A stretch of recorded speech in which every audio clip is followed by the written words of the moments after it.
Greetings, Missouri Mid-South. I've just had a fantastic final stages of planning meeting with the awesome Conference Annual Gathering Planning Committee.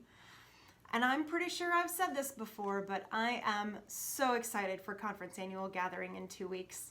We're finishing up the last details, preparing to put the business documents on the internet.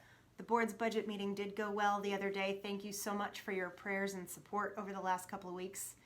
We're placing the catering orders with the hotel. I hear the food is really good there.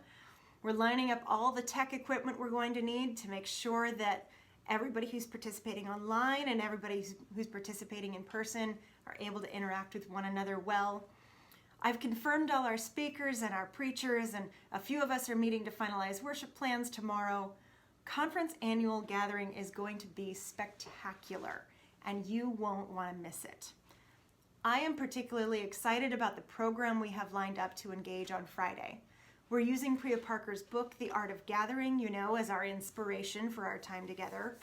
All day on Friday, we're going to be practicing different kinds of gatherings in a very structured way, as Parker recommends.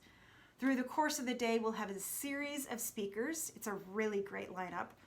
And then we'll have a chance to reflect with one another on what the speakers invite us to consider. We'll be talking about and trying all kinds of gatherings to experiment with understanding what's meaningful in our gathering. I don't mean to be coy about the speakers. Our first is Reverend Michelle Higgins, the senior pastor of St. John's Church, the Beloved Community in St. Louis. Our second speaker is Reverend Elena Larson, the UCC's Minister for Volunteer Engagement.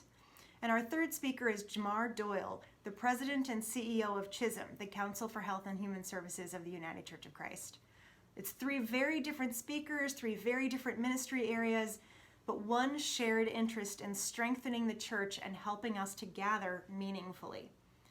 Also on Friday, we're going to have a kind of panel discussion and Q&A time with Lee Albertson, the Conference Minister Search Coordinator, to talk about conference transitions, trends in conference minister searches, and how the discernment process for conference ministry tends to unfold.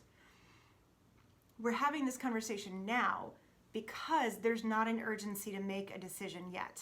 So it's a good time to think about the process without it feeling personal for anyone. Our goal is for you to come away from Conference Annual Gathering having gotten to know somebody you didn't know before, and feeling equipped to engage your church in conversation about what's meaningful in how we gather together. If you haven't registered yet, please do so. We're getting the final food numbers turned in this week. We're setting up the Zoom polls and the breakout rooms and the workshops. We're arranging childcare coverage. We need to know you're coming so we can make sure that you are counted properly and we can meet your needs accordingly. The hotel needs you to reserve your room if you're attending in person. There is an urgency there. But also, Conference Annual Gathering is going to be really great. And we want to make sure that you're included. You won't want to miss out on the awesome worship and program that we've got planned. I look forward to seeing you there in Jefferson City or on Zoom, October 27 to 29th.